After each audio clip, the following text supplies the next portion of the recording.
চমৎকার লাগছে। মহেশ্বরের মহেশ্বরী। এখন বুঝতে পারছি মহাযোগী ত্রিলোচনের মহাপ্রেমিক হওয়ার কারণটা কি। এমন সমর্পণের ভাব না থাকলে এমন করে কি তাকে পাওয়া যায়? তাকে সম্পূর্ণ করো, তুমি সুখী হও। দেবী, আপনি বলছিলেন তার কাহিনী শোনাবে? ভারী কৌতূহল হচ্ছে। বেশ ভালো, তাকে তো সম্পূর্ণ করে জানতে হবে, তবেই তো তাকে পাবে। এসো আমার পাশে এসে বসো।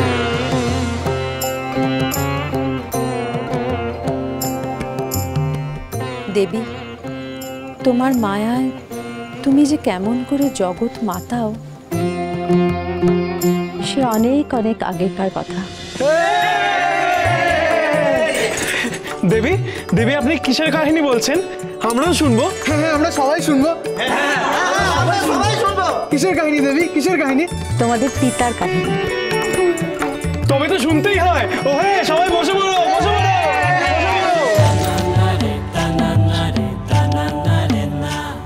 ও কি গো, তোমরা আমাদের দেখে ভয় পেলে নাকি? ভয় পেও না গো, আমরা ভারী ভালো। তোমরা আরাম করে বসো। বলুন দেবী, আমাদের পিতার গল্প বলুন।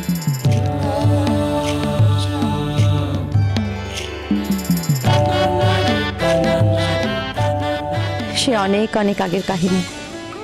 জগৎ তখন এমন ফুলে ফলে ভরা সুন্দর জায়গা হয়ে ওঠেনি। চারিদিকে জল, অনন্ত জল। সেই অনন্ত জলে অনন্ত শয্যায় শয়ন করছেন দেব বিষ্ণু।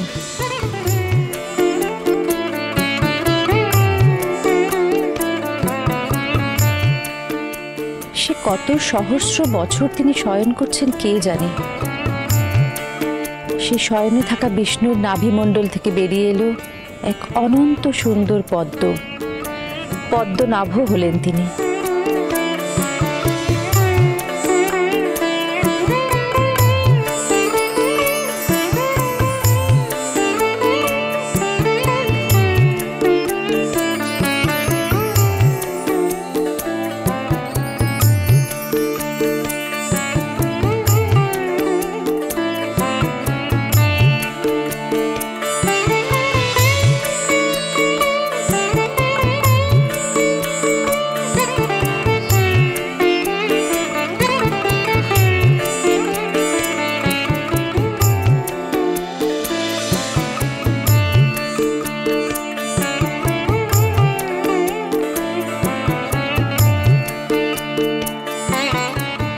কে আমি কে? কোথা থেকে এলাম আমি? দেব ব্রহ্মা তার প্রশ্নের উত্তর অনুসন্ধান করতে পদ্মের নালে ফিরে গেলেন। তিনি অনুসন্ধান করে তার প্রশ্নের উত্তর পেলেন না, তাই তিনি আবার ফিরে এলেন। তার সামনে এসে দাঁড়ালেন চতুর্ভুজ ভগবান বিষ্ণু। তার চার হাতে শঙ্খ, চক্র, গদা, পদ্ম।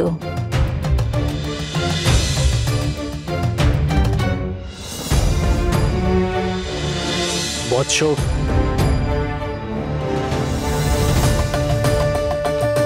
কে তুমি? আমি বা কে? বৎস, তুমি ব্রহ্মা। শ্রী বিষ্ণু সদ্গুণ দিয়ে তোমাকে সৃষ্টি করেছেন। বৎস? তুমি আমাকে বৎস বলে সম্বোধন করছো কোন সাহসে? নিজের পরিচয় দাও। আমি শ্রী বিষ্ণু। অর্থাৎ তুমি বলতে চাইছো আমার সৃষ্টি তোমার থেকে? নিতান্তই বালখিল্য কথা। এই জলধি মধ্যে আমি প্রথম সৃষ্টি, আমি শ্রেষ্ঠ। না বৎস, তোমার সৃষ্টি আমার নাভিমূলের পদ্ম হতে। বৎস, তুমি বোধ করি আমাকে সম্যক চেনোনি। আমি জগতের পিতামহ ব্রহ্মা। কাল বেগে আমি তোমার নাভি কমল থেকে উত্থিত হয়েছি।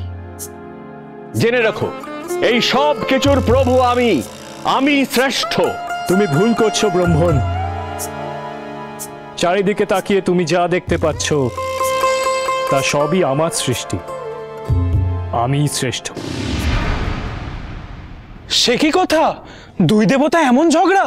কেবল কি ঝগড়া, তখন দুজনেই মায়ার বশে আমিই শ্রেষ্ঠ বলে একে অপরের বিরুদ্ধে অস্ত্র তুলে নিলেন। দেব ব্রহ্মা আর দেব বিষ্ণু একে অন্যকে ছুঁড়লেন বাণ। যুদ্ধ?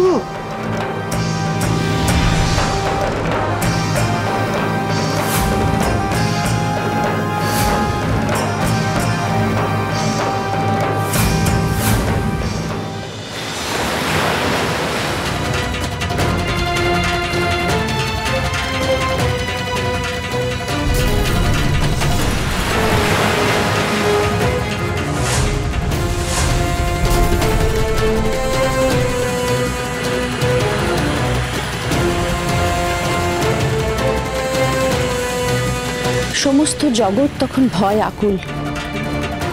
এই কোন মায়ার বশে দুই মহারথী এমন যুদ্ধ করছেন? সমস্ত জগৎ যখন বিনাশের ভয় কাল গুনছে, ঠিক তখনই দুই দেবতার মাঝখানে জল থেকে উঠতে থাকলো এক বিরাট জ্যোতিস্তম্ভ। থমকে গেল তাদের দুজনের অস্ত্র। জ্যোতিস্তম্ভ? কোথা থেকে এলো এই জ্যোতিস্তম্ভ? সেইটাই তো তখন দেব ব্রহ্মা আর দেব বিষ্ণু বোঝার চেষ্টা করছিলেন। যুদ্ধ থামিয়ে তারা সেই বিরাট জ্যোতিস্তম্ভ দেখতে থাকলেন। তার তল দেখা যায় না, তার চূড়া দেখা যায় না। নিরন্তর কেবল এক জ্যোতির মতো সে? হ্যাঁ, এক আদি অন্তহীন জ্যোতি। ওরে বাবা! তারপর?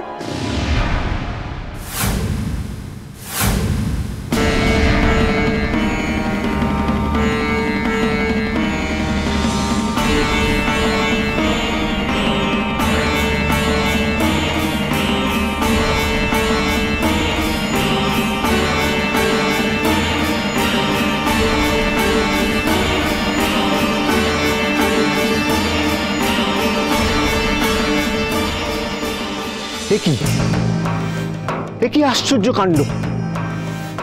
এই অগ্নিস্তম্ভ এলো কোথা থেকে? এই অগ্নিস্তম্ভ যখন আমাদের দুজনের বিবাদের মধ্যে এসে দাঁড়িয়েছে, তাহলে নিশ্চয়ই আমাদের বিবাদের সঙ্গে এর কোনো সম্পর্ক রয়েছে। তাহলে চলুন শ্রী বিষ্ণু, আমরা দুজনে মিলে এই স্তম্ভের আদি অন্ত সন্ধান করি। না ব্রহ্মণ, দুজনে মিলে একই সন্ধানে গিয়ে কোনো লাভ নেই। একজন এর ঊর্ধ্ব দিকে সন্ধানে চলুন, আর অন্যজন এর অন্তের সন্ধানে। বেশ, তবে আমি হংসরূপ ধারণ করে এর ঊর্ধ্ব দেশে যাচ্ছি। বেশ, আমি বরাহ রূপ ধারণ করে পাতালে যাচ্ছি এর অন্তের সন্ধানে।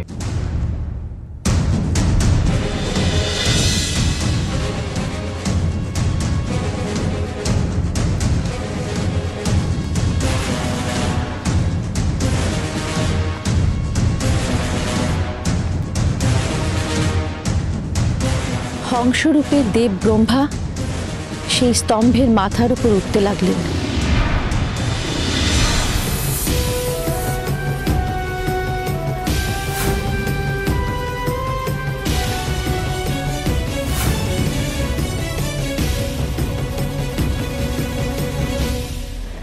অন্যদিকে বিষ্ণুদেব বরাহ রূপে সমুদ্রের তল দেশ ফুঁড়ে পাতালের দিকে চললেন।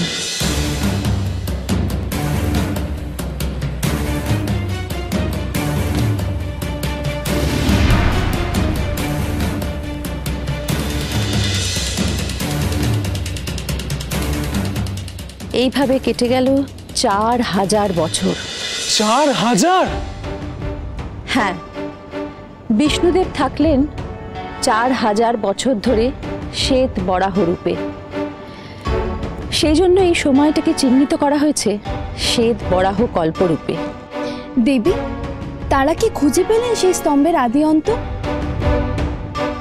না, ক্লান্ত হয়ে দুজনে ফিরে এলেন আবার সেই সমুদ্র পৃষ্ঠে। এসে বসলেন সেই জ্যোতিস্তম্ভের সামনে তপস্যায়। ব্রহ্মাঞ্জলিপুটো ভূত্বা तस्य शर्वाय शूलिने अव्यक्ताय अनन्ताय नमस्कारं प्रचक्रमे नमस्त्रैलोक्यनाथाय सुरेश्वरं नमोऽस्तु ते भूतपतये अनन्ताय सत्त्वाय सत्त्वयोनये।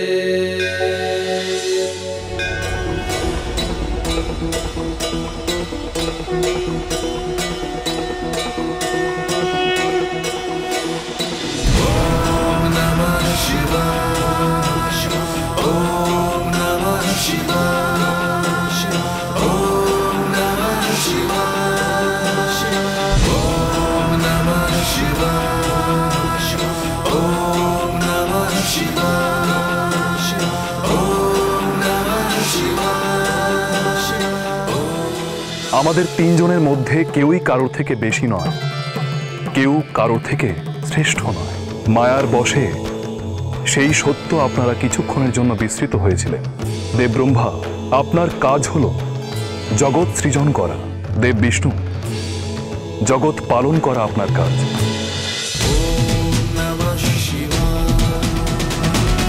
চলো চলো চলো চলো চলো পাল্টাই।